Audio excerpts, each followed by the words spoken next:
Back in the days of Moses, the Egyptians pretty much worshiped anything or everything and everybody. They even worshiped the Nile River. They thought it was a deity, meaning that they thought it was a god or a goddess. And God actually says to them that the Nile River that you think is a deity, I will turn it to blood. And so he has Moses go out there and take his rod and tap the water. And when he did that, Pharaoh and all his servants witnessed the Nile River turning into blood. Well, Pharaoh's magicians, as he called them, really occultists and Satan at work in there, they could do the same thing.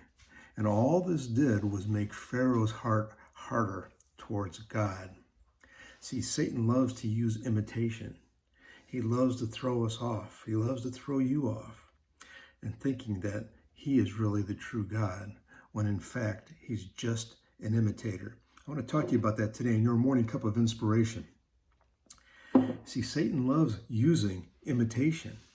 He loves to try to throw the shade to the truth. How many times have you heard a religious leader or a self-proclaimed prophet state that they know the truth? They have the truth. Anyone from Far East gurus to Western religious denominations will claim that they have the truth. But I want to submit to you that a true believer in Jesus Christ, a true follower, will know the truth and the power of God, because Jesus said, I am the way, the truth, and the life. No one comes to the Father except through me. He said this over in John 14:6. But he goes on to talk about the parable of the wheat and the tares. And if you don't know that, it's over in Matthew 13:24 through 30. It's where the farmer goes out and he sows his seed. But then at night, his neighbor, who is really his enemy, goes out and sows tares into the wheat.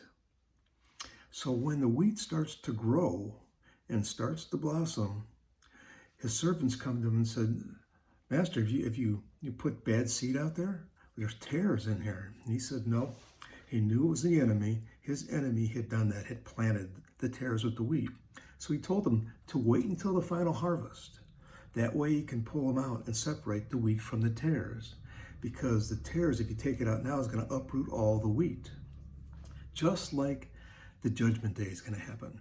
We're going to be separating the wheat from the tares. We're going to sit there and we're going to know who is a true believer, who really believes in Jesus and who hasn't followed Jesus, because he's going to separate the wheat from the tares. You see, Satan will put fake versions all around us, and the biggest one to come yet is the Antichrist.